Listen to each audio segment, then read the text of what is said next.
Tune in. The Black Hair Party presents The Real Talk Show, where we talk about friendship, love, and purpose. Right here is your host, JRX36, and this is an All Ages Alliance production. Tonight, he'll be resuming Youth Build Alumni Night Day 11.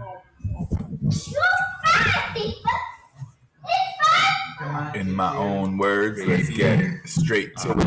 And then ultimately that fear becomes a block that doesn't allow them to ascend to the higher colors of frequency where joy, ease, and peace reside. I have to rewind that. There's a curiosity in children that, makes them make poor decisions, I, like Natalia Diaz, don't know how I personally wouldn't, promote, physically hitting children at all. I'm not saying that they may not deserve it from your perspective. I just don't think that it's effective at creating any real change. So all it does is create fear. And then ultimately that fear becomes a block that doesn't allow them to ascend to the higher colors of.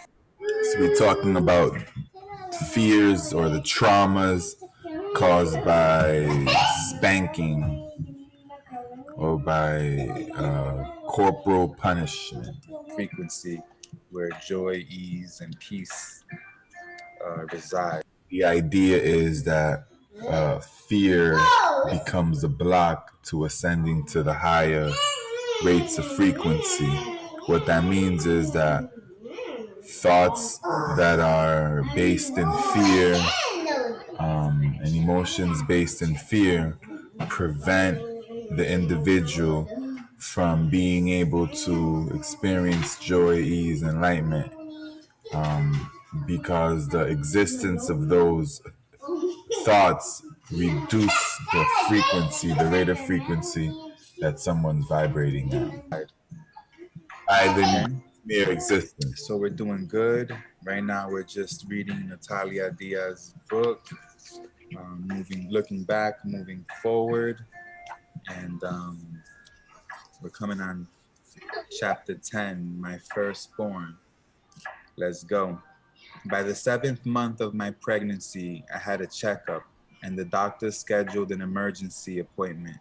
They contacted my mom, who came and said, I hope to God this baby just dies inside of her. The doctor said my baby would most likely be stillborn due to lack of oxygen and little amniotic fluid. The baby's heartbeat was very low. The doctor said if the baby lived, it would have Down syndrome. Do you think he's going to die? We honestly think it's going to be a stillborn, the doctor said. We will keep monitoring you, and once the heartbeat stops, we will induce labor. My mom got in a cab and left. I tried to walk into traffic. I wanted a car to hit me. Everyone was honking. Then this white lady jumped out of her car. Don't you see? That is very challenging to hear a young person in this position, anybody in this position. It's easier for me to feel more compassion for a young person because,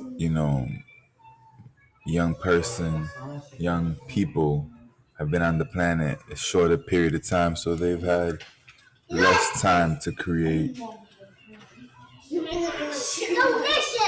for themselves negative experiences like this. So it's like the idea is that no one deserves that.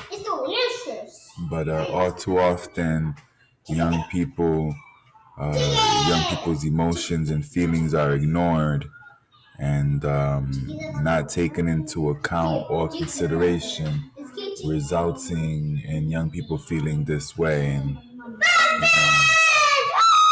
adults, we have a burden to solve this. We should not be perpetuating trauma. We should be instruments that are initiating some new way, some better way. See the effing light? She yelled. I just looked at her with tears in my eyes. Cars are coming at you, 45 miles an hour. You can get hurt. She was puzzled. What's wrong? I'm gonna die anyways. No. Where are you going? You going to the metro station? She parked the car and walked me there. Everything is going to be fine. If you've never prayed before, you better get on your knees and pray. Everything will be fine. What are you planning on doing? I was crying. I heard her words, but I wasn't registering them. I was still crying on the train ride home. When I went to sleep that night, I remembered the lady's words and I prayed. The next week, on my follow up exam, the baby moved, twisting and turning, and his heartbeat was normal. He had been in a position where the doctors couldn't hear his heartbeat, but his heart was fine. He was fine. I went into labor at school while sitting next to my classmate, Raymond Hainsworth. I didn't like him. He was rude, saying, "You better not give birth here. If you do, you better not be beside me." But when I grabbed the desk in pain, Raymond was the first to shout, "You gotta breathe, you have to breathe." I stared at him. What the hell was he talking about? Raymond got agitated. "I told you not to do this." I looked at him. I was in so much pain. "Are you okay?" he asked, touching my arm. I grabbed his arm and squeezed the hell out of it. "Yow, Natalia, yow. Don't squeeze so hard." At the hospital, I thought of Raymond. He came to school and acted like so rude and nasty and mean, but really, he was just such a wimp. Fernando was heavy, 8 pounds, 4 ounces. He came at 38 weeks. I had him on the day I was supposed to take my GED test. I didn't want to delay.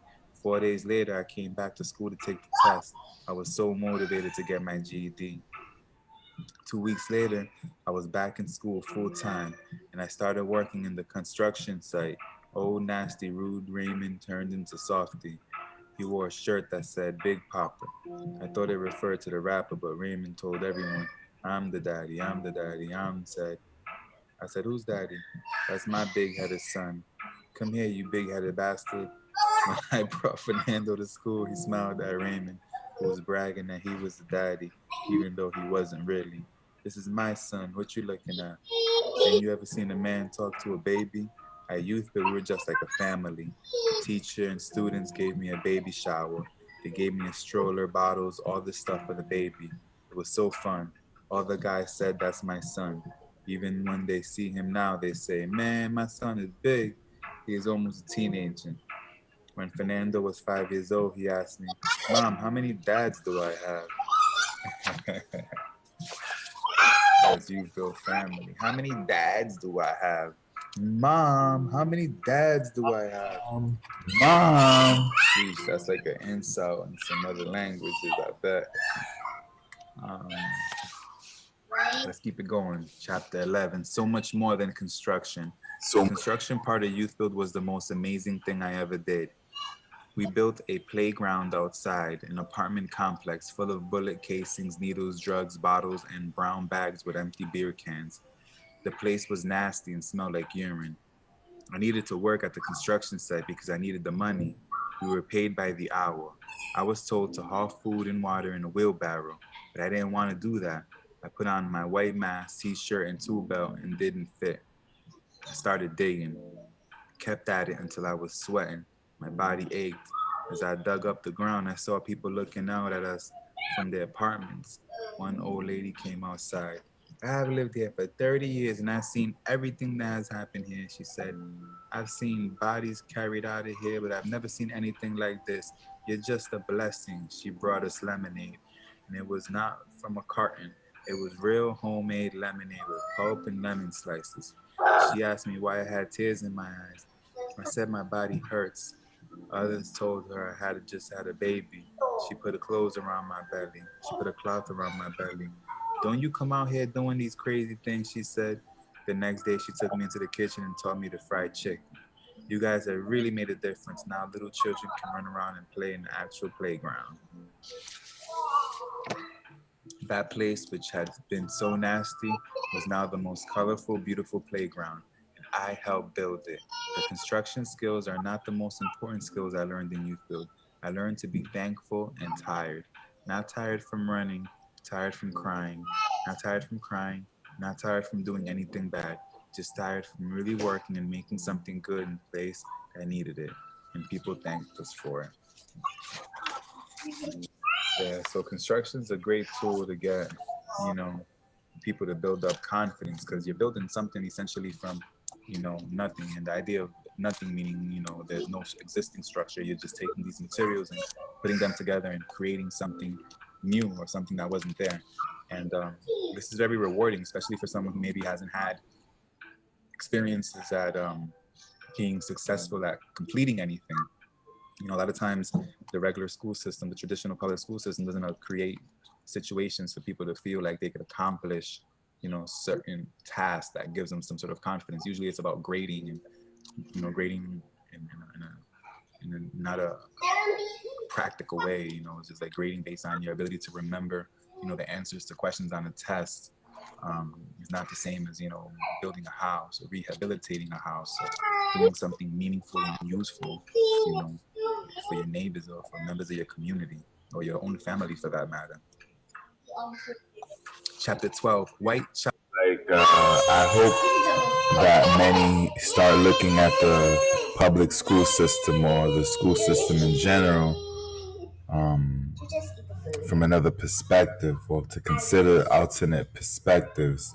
For instance, you know, the public school system is taking an approach that was developed in the early 1900s and continues to approach teaching in a very similar way. Like just having the desk in a classroom with a teacher, with the current teacher-student relationship, where the teacher guides or the teacher instructs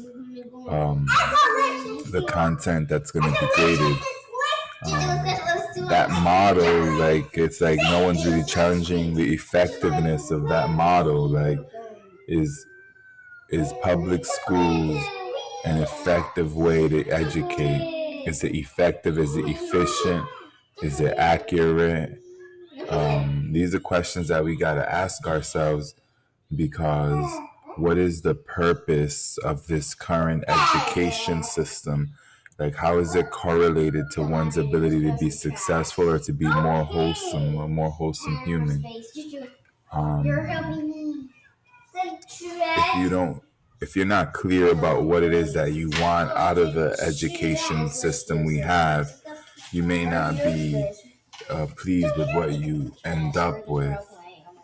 It's important that you're conscious of what you want, so you're more likely to manifest the kind of education experiences that you need to be successful in the areas that you're interested in. Chocolate Thunder. Once I passed my GED, I left Youth Build. I didn't stay to do an exit interview and didn't stay in touch because leaving was so painful. I thought the best thing was to just leave Youth Build cold turkey and move on.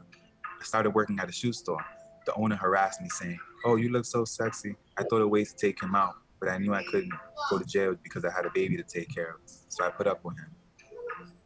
Kevin Harris, the Youth Build director, heard about where I was working. That's not cool, you know what I mean? It's not cool at all. And I'm going to just say what I got to say. It's not cool for people to have to feel uncomfortable to go to work because you got individuals at work that are being inappropriate, or because people at workplace are engaging in speech or behaviors that are not welcomed. You know, if they're welcome, that's a different story. If they're not welcome, they're not welcome. And even if they are welcome, it's kind of like you got to be cautious how you get to that spot, because if it's unwelcome the first time, like, it almost shouldn't have happened at all. So that puts these kind of conversations in a difficult position, because it's like, do we want to discourage people meeting in the workplace? I mean, I would say yeah, but I wouldn't want to create no restriction for people. If anything, it'd probably be better advice so that it doesn't take away from the mission or the job at hand at the workplace. But either way, it's something that needs to be thought of. He came in one day. I saw him through a window and tried to hide in the back. "Where is she? ¿A dónde está?" "Who?" The other sales lady asked. "Natalia Diaz. Natalia, get your ass out here now." I was like, oh my God. I came out and I couldn't believe how angry he was. Kevin cursed and he was mad. He earned a name White chocolate thunder. Get your ass out here, young lady. I looked at him. His face was red. Get your shit. Let's go. Kevin, I gotta work. I hear you don't, the manager said. Who the hell do you think you are? Don't get in my face, Kevin shouted. Natalia, don't make me repeat myself. One thing I had learned about Kevin was he started yelling in a low tone. He meant business. I'm only going to say it one more time. You don't want to see me angry. You will get your things. You will work somewhere. You will become a doctor or a nurse. You disappeared for 2 weeks. You thought I wouldn't find you, didn't you? But I did. I got my things and I went. I can't believe you did that. I can't believe you did that. And he fired back. You're going to throw your life away, but I've got to feed my baby. Kevin made me sign a paper promising that I would go to college. When I got back, the dealer was sitting at my desk. What up, D?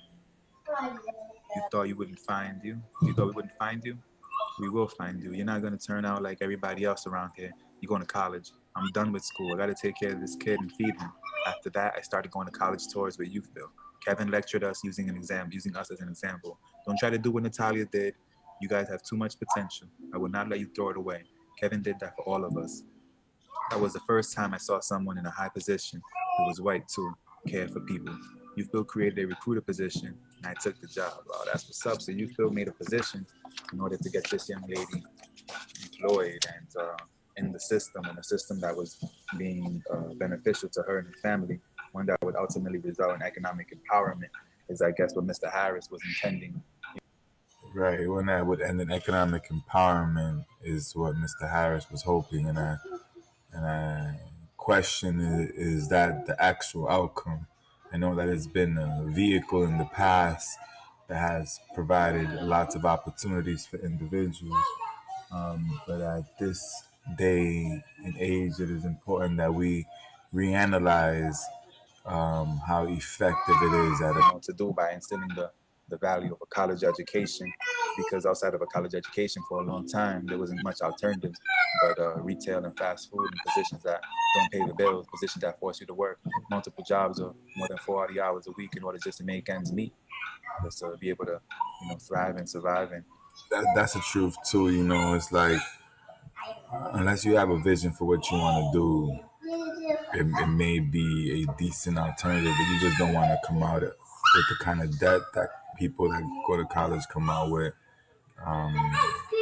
That debt is not worth it. So now, granted, it doesn't mean that one person or a couple individuals or people don't make the best out of it. Yes, you definitely can make the best out of it, but is it worth it? 20,000 a year or semester, depending on where you go, to raise a family in a healthy way, be above poverty, not bound by the limitations of resources that cause people to go hungry, or go without some basics that make life living in 2020 convenient. It's just technology, like having a good computer, having good internet connection. These things are almost necessities now in a world that requires the use of these technology in order to just function and just to do everything. You gotta be hooked in. You gotta be linked in all the way live. All right, let's go to chapter 13. Juggling it all. A few months after I graduated from Youthville, I started at the University of the District of Columbia. I knew that if I wanted to get anywhere, I needed an education. I competed for a scholarship because I couldn't afford the tuition. With that scholarship, I went to school immediately. A placement test put me at the college level for reading, writing, and language. The only thing I scored high school level was for math, which I hate.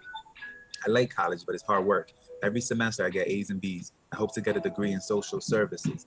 I went to college part-time at night after working as a Youthville recruiter during the day. My mom took care of my son. When Fernando was 2 months old, I placed him in a neighborhood daycare where my mom worked. It was one of the best daycares around. Sometimes my teachers let me bring Fernando to school. As a Youthville recruiter, my job was to go into the community and let youth know about Youthville. I went house to house, knocking on doors, putting up flyers, placing them on porches and under front doors. Within a couple months, I was promoted to alumni coordinator. At this time, Youthville was becoming a charter school. I assisted the life skills instructor, translating, setting up materials for life skills classes, as well as helping students and alumni with resume writing. I mentored alumni and current students who were applying to jobs and college. In Youthville, when something is needed, everyone just pitches in. That's how it was for me at Youthville. Sometimes I couldn't afford my baby's milk or diapers. The office manager just happened to ask, "Hey, I'm going to the store. Do you need anything?" I always said no.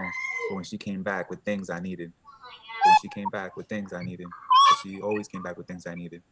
I learned that there is nothing wrong with asking for help when you really, really need it. When I was hungry, Youth Build fed me. When my son was hungry, Youth Build was there. Chapter 14, pregnant again. I went to El Salvador to see Mauricio when Fernando was 14 or 15 months old. I thought he should know his dad no matter what his dad had done. I thought seeing Fernando would make Mauricio want to change his ways. He proudly carried Fernando out in the street. "That's my baby, look everyone, that's my baby." Fernando looked just like him. Some months later, I went back to El Salvador again during another school break. Mauricio wanted me to stay this time. "We're gonna raise chickens and sell tomatoes," he said. "No, I'm going back to college, I got a scholarship. Girls who go to college work for doctors. They sleep with the doctors. Girls who work for lawyers sleep with the lawyers. Girls who go anywhere and do something with their lives are disgusting." "No, they're not. I will go to college. If you want me to sell mangoes on the street, you're crazy, not me." Mauricio got violent again. I left. A couple weeks later, I returned from El Salvador. I went for a checkup. The doctor said, "Oh, congratulations." I thought she was talking about college. She said, "You're having another baby." I went into shock. I hid the pregnancy for 10 weeks. Then I started getting symptoms. I called Mauricio and shared the news. "You know, I'm expecting another baby. I hope it's another boy." He was so happy. I thought, how could you be happy? You've never known what it's like to be a parent.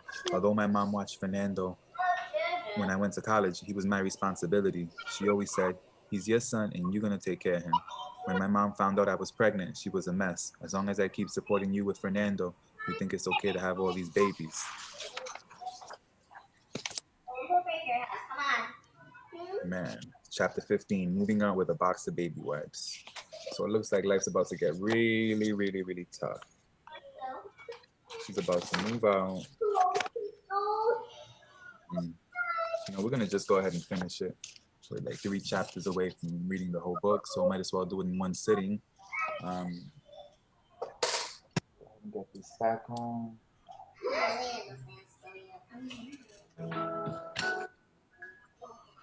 Okay. Moving on with a box of baby wipes. I went back to college right before my daughter, Alexia, was born, but my mom had enough. "You need to find a place to live and figure out what you're going to do with your daughter." She was basically saying I needed to figure out what to do because she wasn't going to help me anymore. My mom was so opposed to my pregnancy that every day she wished something bad would happen. "Why doesn't that baby just die? Why don't you just fall down the stairs?" Yet today, my children are the love of her life. If she hasn't seen her grandkids for more than 2 days, she says, "I don't care if I see you, but I need to see my grandchildren." Funny how it turns out. But the way I left my mother's house was not the best. We had a big argument about disciplining the children. I'm stricter than she is. When the kids misbehaved, Grandma was like, "It's okay," give a slap on the hand and let it go. Once Fernando was fighting with Alexia over some fruit, he called her stupid and pushed her. When she fell, he grabbed the fruit and threw it on her. My reaction was to grab him. My mother's husband said he was going to call the police because he thought I was crazy, unfit mother. He said he was scared for the children.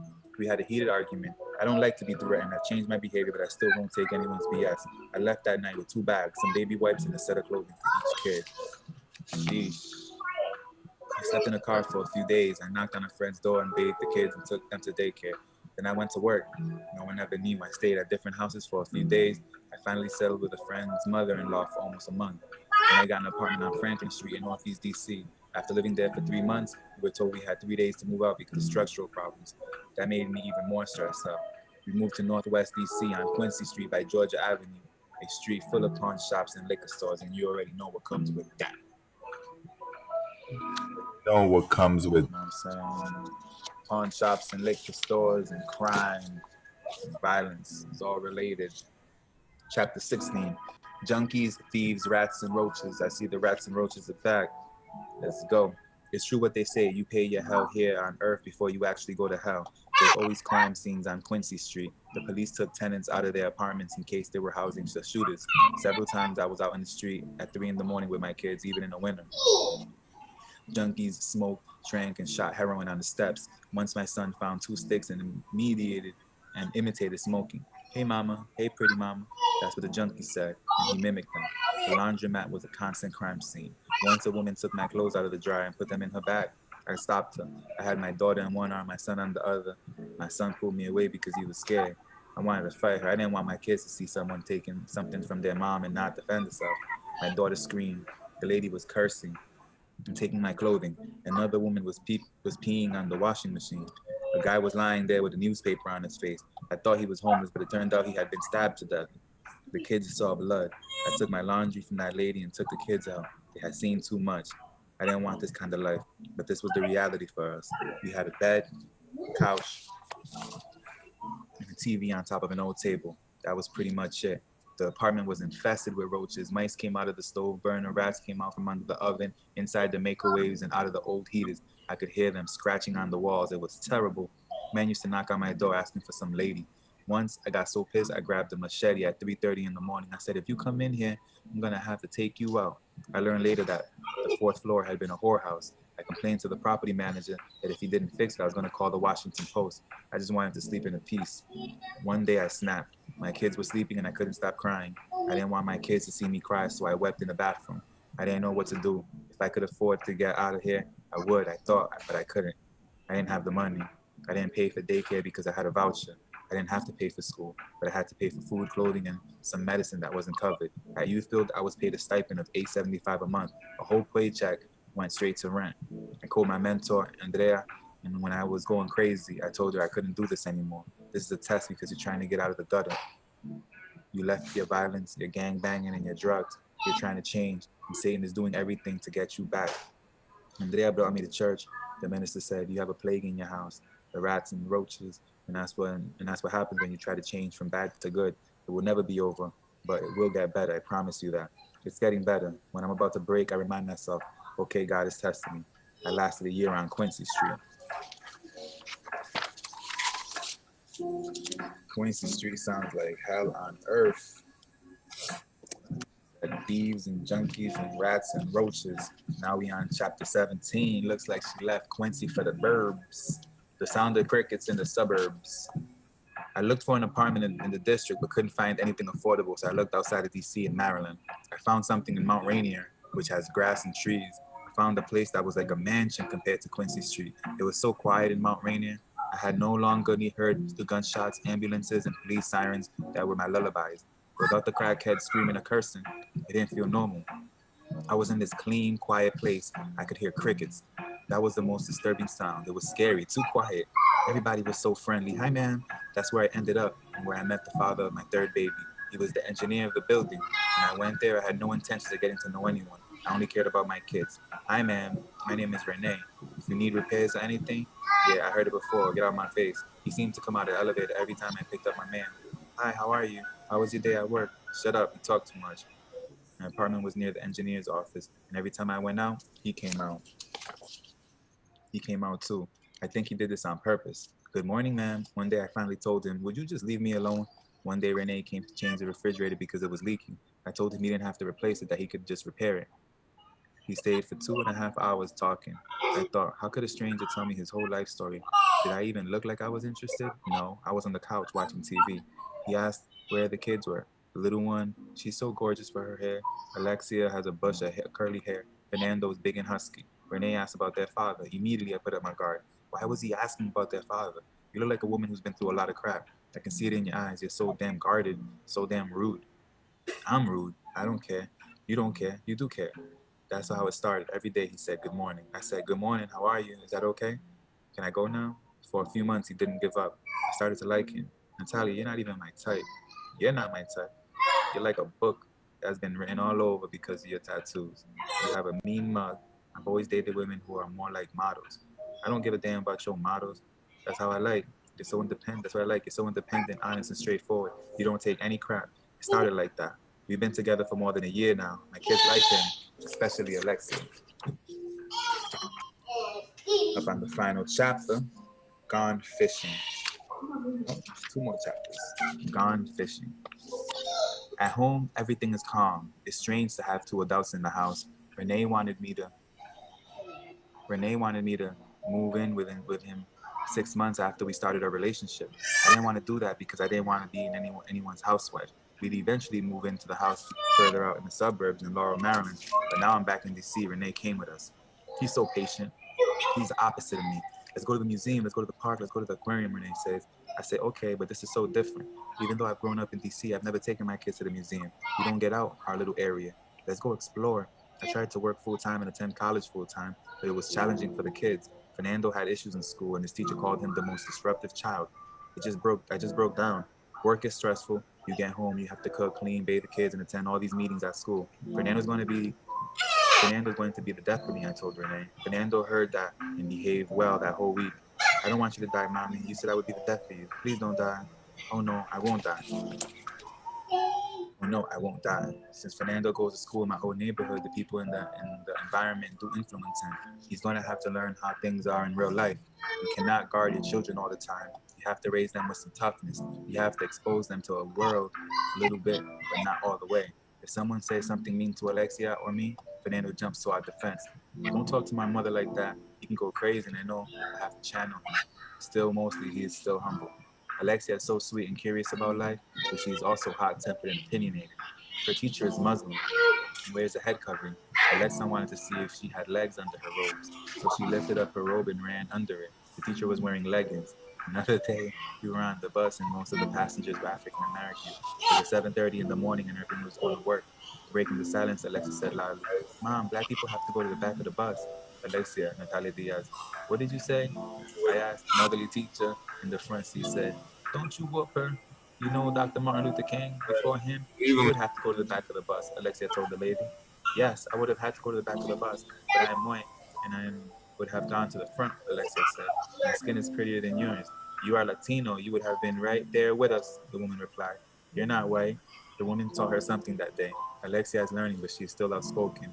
When I showed my kids a sonogram of the new baby, Alexia thought it looked like an alien with a big head. She said to my belly, "Hey, alien baby, don't come out." I think the pregnancy was a fairy tale for Renee until he saw the sonogram. "Oh my God, look at the baby," he said, pointing out to the baby's hand and foot. He was crazy happy. "Can you let me see the baby again?" He asked the doctor. "Look at the nose. I can't believe you are growing a baby inside." The pregnancy feels different than before because I'm not alone. I keep wondering, is this real? When is Renee going to have to leave? This is the guy that wakes up at 6 on Saturday and says, "Let's go fishing out on the lake." He's so healthy and different. Mauricio, the father of my other two, was always getting his skull cracked, getting shot at, or going to jail. If Renee changes, I will raise another baby on my own and do what I have to do. You always have to have a backup plan to survive. But right now, things are good. Right now, things are good. Chapter 19, Career Path. I am now a case manager at the Latin American Youth Center. I work with 8 or 9 young people and help them find services such as food or a place to stay. It comes naturally because I am doing what Youth Build did for me. One young woman I'm working with finished Youth Build, but she is struggling. She grew up in foster homes. She had her first kid at 14 and just gave birth to her second baby. She did not have 1 cent to buy anything for her baby. I wrote emails to people asking for help. Let's save another Youth Build student. Now she has a crib, baby blankets, and clothes. When I went to visit her, she handed me the baby. "This baby won't leave me alone," she said. I remember feeling exactly the same way. Although I didn't want to get out of the bed that morning, I thought about her. I got up and made her arroz con leche, rice with milk. I took her a container with warm, freshly made bread. I see myself in her. When someone comes to me with such need, I want to help. A few years ago, I didn't really care about anyone else. I barely cared about myself. Now it hurts me so much to see someone else in the shoes I was also wearing. I know the difference Youth Build made for me. I want to make the difference for others. Because of the people who spent time and energy on me, I actually enrolled in college after Youth Build. I never would have made it to college without that help. That 9-month experience in Youth Build has shaped my whole life and future. Youth Build was always there for me and is still a part of who I am. And for everyone who experiences Youth Build, a seed is planted. Even now, staff from Youth Build show up at my work to see how I'm doing. When the Youth Build principal found out my 3rd pregnancy, she asked, "What can we do for you so you can finish school and get your degree you need? You already do the work, but you need that paper. That paper makes a difference." To this day, people at Youth Build continue to tell me I can do it. Youth Build made me stop hating the world. I discovered myself at Youth Build. I finally am paying attention to what my teachers, counselors, and principals told me, that I can make something of myself. They said it so often I can believe it now. I challenge myself every day to see if they said something about me is really true. To this day, I'm still working on being a better person. I applied for a job to convince gang members to leave their gangs, but one of my friends was shot 5 times in the head by the gang I would have to work with. My friend wasn't in the gang. He was just in the wrong place at the wrong time. I went to his funeral and saw his body, but didn't believe it was him. I was numb, I was sad, but I couldn't even make tears. I decided against the job working with gang members, even though I want to show my kids that their mom is fighting for the community and to change things for the better. So I'm doing that in other ways. Everybody used to think I would wind up dead, but I found people who believed in me, who showed me I could do something good and leave gang banging behind. I began to see myself in a different light. When you're respected instead of feared, you're more powerful. In this community, a lot of younger girls know who I am. I am different from the girls on the street. I've left the gang and changed my life with help from other people, but I still can relate to the girls I meet on the street. I can take them because I know how they live. I've helped some of them. I try to make a difference. When I think about how far I've come, I feel proud of myself. I have made a home. I feel good. I feel safe. And I can provide for my children, every one of them.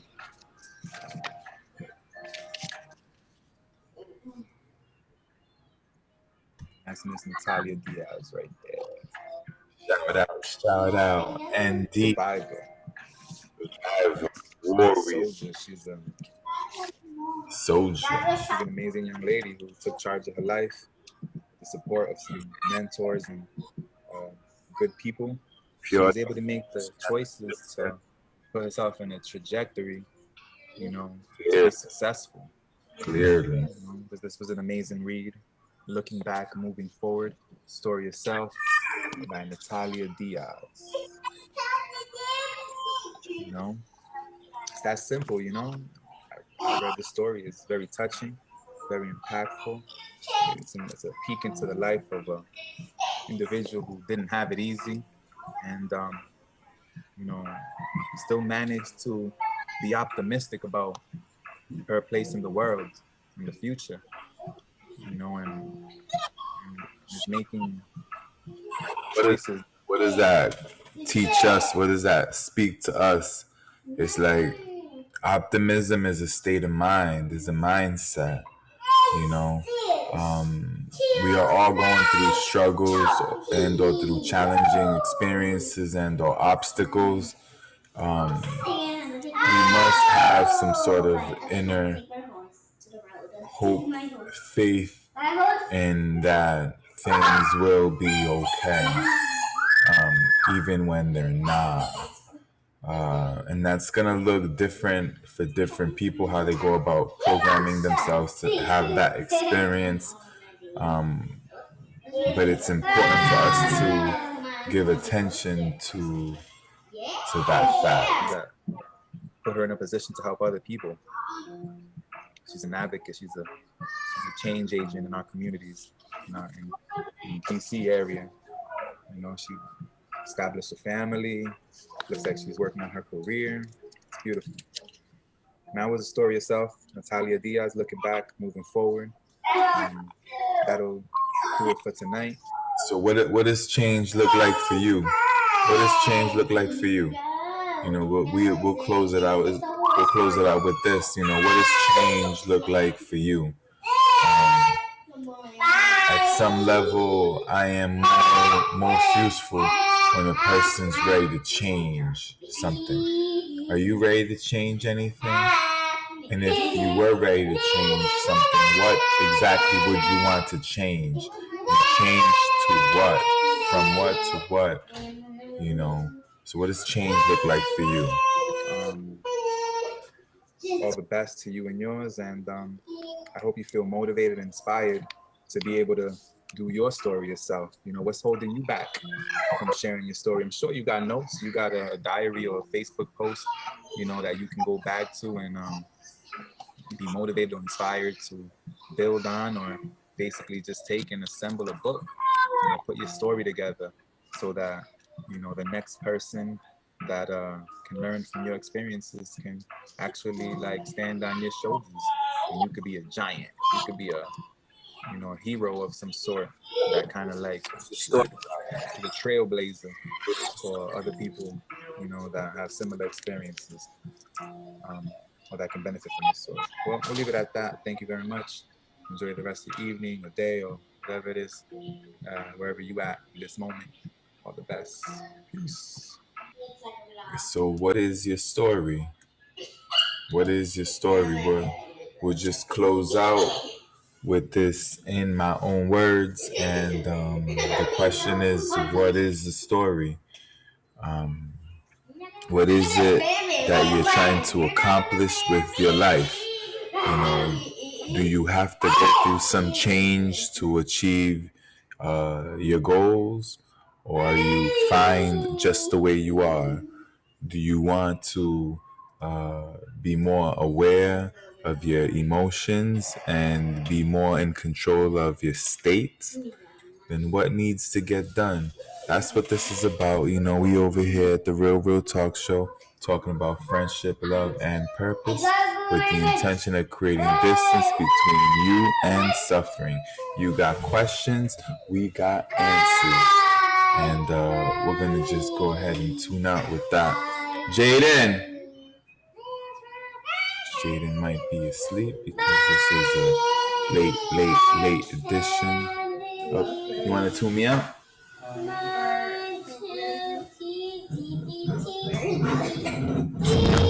Tune out. The Black Hair Party has presented the Real Talk Show, where we talk about friendship, love, and purpose. Right here is your host. This was your host, JRX36, and we will see you tomorrow night. And we will see you then. Take care now. Bye-bye.